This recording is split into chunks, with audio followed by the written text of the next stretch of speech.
이삭은 아브라함의 대를 이어 약속의 땅 가나안 땅에 거주하게 됩니다. 그런데 약속의 땅에도 어김없이 흉년이 찾아옵니다. 오늘 본문 1절 말씀에 보면 이미 이전에 아브라함 때에 처음으로 흉년이 들었었다라고 말씀을 합니다. 그래서 우리가 지난 묵상했던 말씀들을 기억해 보면 과거에 아브라함은 흉년을 피해서 애굽 땅으로 내려가는 일들이 우리가 지금까지 묵상한 말씀들을 기억해 보면 나옵니다. 그런데 이번에도 또다시 흉년이 찾아왔던 것입니다. 이삭은 흉년을 피해서 그랄 땅의 블레셋 왕 아비멜렉에게로 갑니다. 그런데 바로 그때 하나님께서 이삭에게 나타나셔서 이렇게 말씀하십니다. 오늘 본문 2절의 말씀입니다. 2절 말씀 함께 읽겠습니다. 여호와께서 이삭에게 나타나 이르시되 애굽으로 내려가지 말고 내가 네게 지시하는 땅에 거주하라.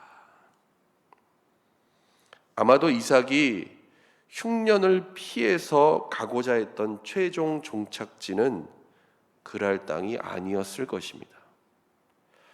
흉년 중에도 안정적으로 물과 곡식들을 구할 수 있는 풍요로운 애굽 땅이었습니다. 그러나 하나님께서는 이삭에게 애굽으로 내려가지 말고 하나님께서 지시하시는 그 땅에 머물라고 말씀을 하십니다. 무슨 뜻을 내포하고 있는 것일까요? 이삭에게 지금 스스로 내가 인간적인 대안을 찾지 말고 하나님의 약속하신 말씀을 굳게 믿고 따르라는 하나님의 뜻이 이 말씀 가운데 포함되어져 있는 것입니다. 여러분, 약속의 땅이라고 해서 기근과 흉년이 없을까요? 그렇지 않습니다.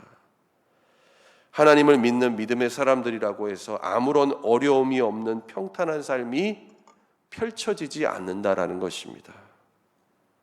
오히려 정반대의 상황이라고 할 수 있는 고난과 핍박이 찾아오기도 합니다.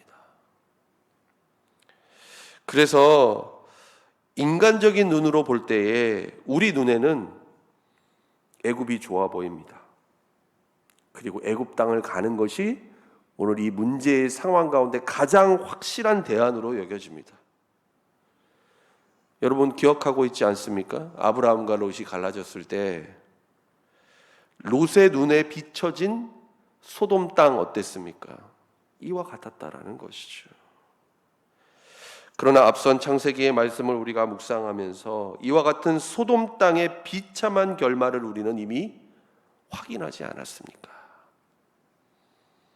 오늘 본문에서 이삭이 애굽으로 내려가는 것 또한 마찬가지였다라는 것입니다.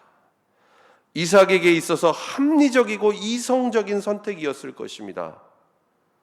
그러나 분명 하나님의 뜻은 아니었다라는 것이죠. 하나님께서는 이어지는 3절로 5절의 말씀을 통해 아브라함에게 약속하셨던 복, 그리고 이삭에게 주실 다음과 같은 복을 약속하십니다.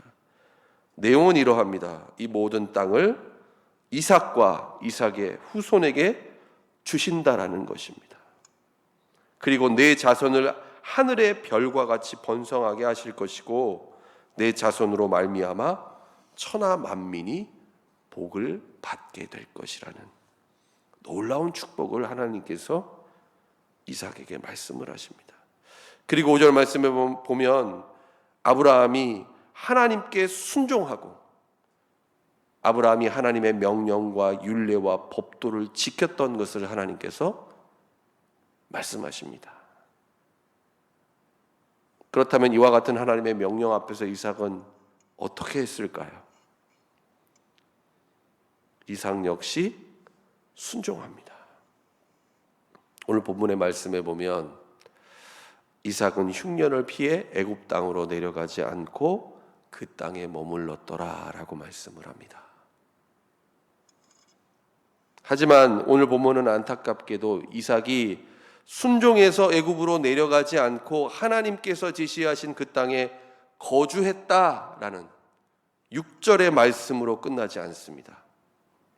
7절 이하에 펼쳐지는 이야기, 차라리 일어나지 않았으면 이삭 개인에게 있어서도 그렇고 하나님의 언약을 성취하는 데 있어서도 분명 유리했을 것입니다. 그러나 성경은 이와 같은 이삭의 연약한 모습까지도 실패와 실수의 장면 역시 빠뜨리지 않고 그대로 기록하고 있다라는 것입니다.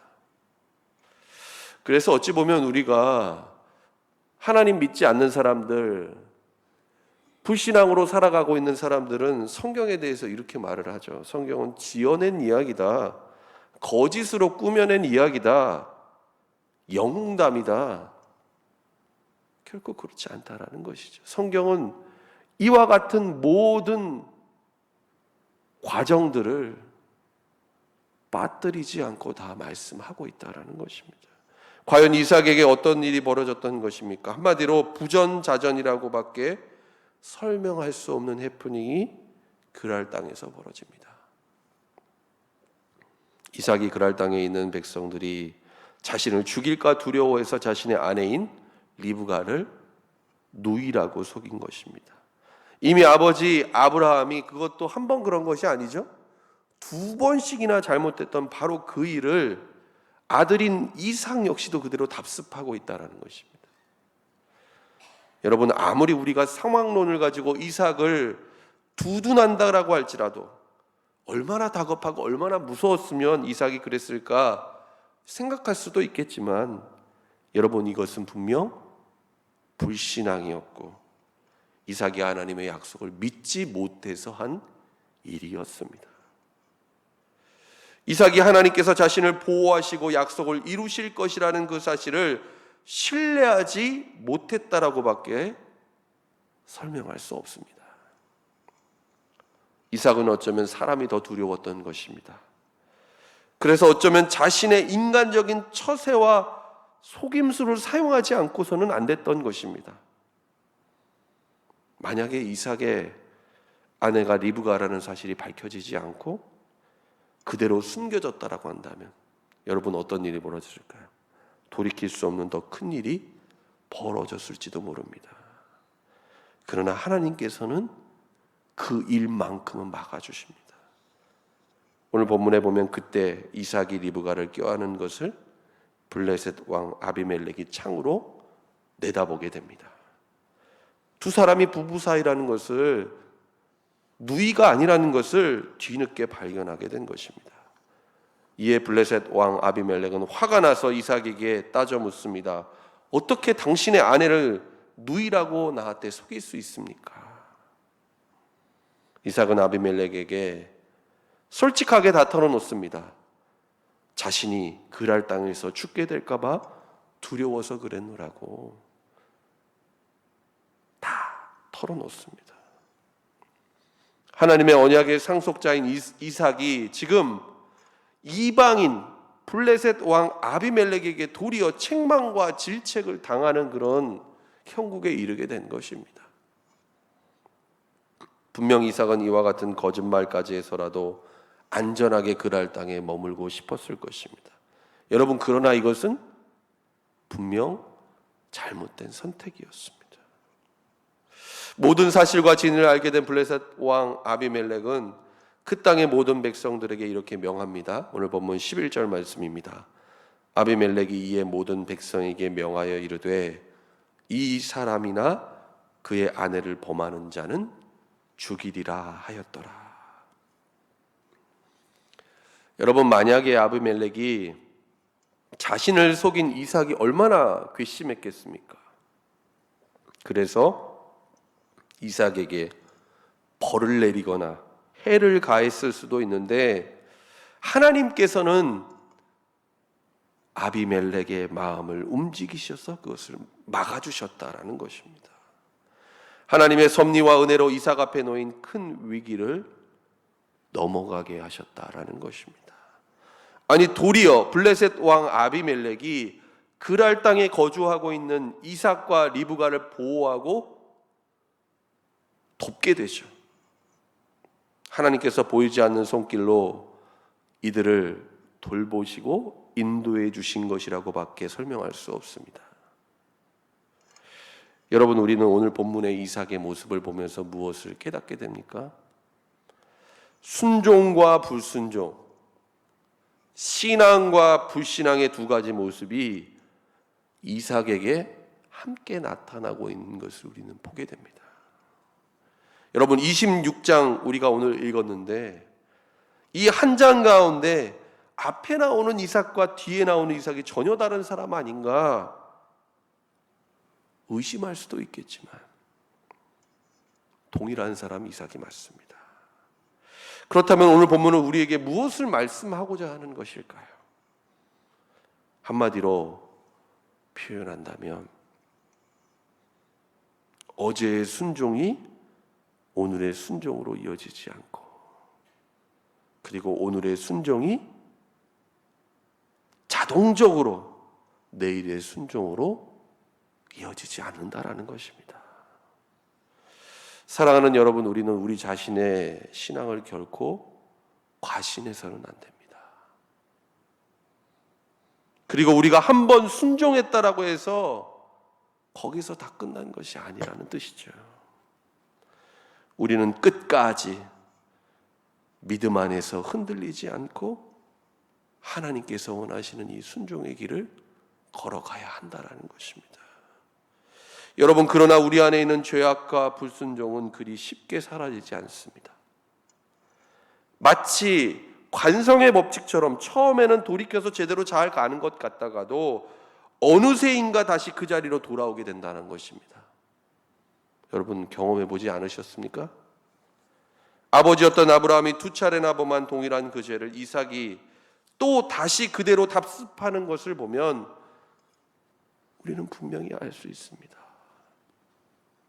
죄라는 것은 반복적이고 습관적인 것이기 때문에 그 죄의 깊은 뿌리를 완전히 제거하지 않으면 또다시 싹을 내고 올라오기 마련이라는 것입니다. 그런데 결정적이고 치명적인 문제는 여러분 어디에 있는 줄 아십니까? 죄를 완전히 해결하고 그것을 극복할 능력이 저와 여러분에게는 전혀 없다는 것입니다. 오직 예수 그리스도 십자가의 능력, 죄사함의 은혜 말고는 다른 방법이 없다는 것입니다. 우리의 죄를 십자가 위에서 친히 담당하신 예수 그리스도 안에서 날마다 죄에 대하여 죽고 의에 대하여 사는 오직 이 길뿐이라는 것입니다. 날마다 사도 바울이 고백했던 것처럼 예수 그리스도와 함께 우리의 죄악된 본성을 십자가에 못 박고 그리스도와 함께 거듭난 삶을 살아갈 때에만 우리는 이와 같은 삶을 살아갈 수 있다는 것입니다.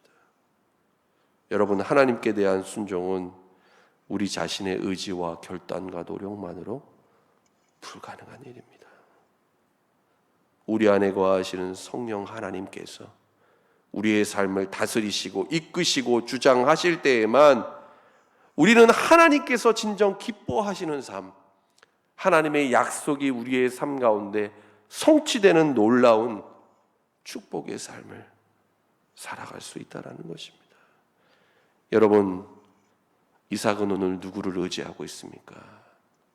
사람을 의지하지 않았습니까? 자신의 지혜와 방법을 의지하지 않았습니까? 여러분, 우리가 온전히 믿고 의지할 분 누구입니까? 우리의 영원한 기업이 되시는 예수 그리스도, 우리 주님 한 분뿐입니다. 사랑하는 여러분, 오늘 저와 여러분에게 하나님께서 하루의 삶을 허락하셨습니다. 어제 순종했다고 해서 오늘 아무런 문제 없이 우리가 순종할 수 있는 것 아닙니다. 그리고 오늘 우리가 순종했다라고 해서 앞으로 더 끝까지 순종할 수 있는 것 또한 아닙니다.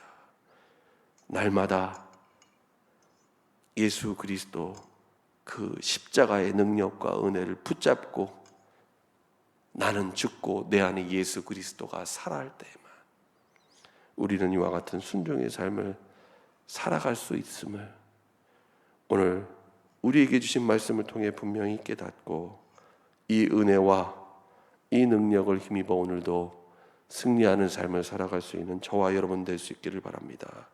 그래서 오늘도 주님과 동행함으로 하나님께서 가장 기뻐하시고 원하시는 이 순종의 길, 복된 길을 믿음으로 걸어가는 저와 여러분 될 수 있기를 예수님의 이름으로 간절히 축원합니다. 기도하겠습니다.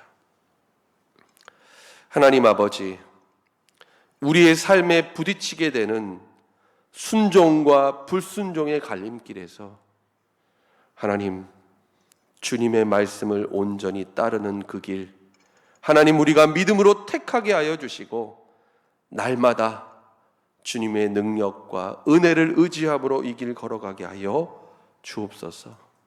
하나님, 그러나 우리는 늘 연약하여 실수하고 때로는 그릇된 길로 행하고자 할 때가 너무나도 많습니다.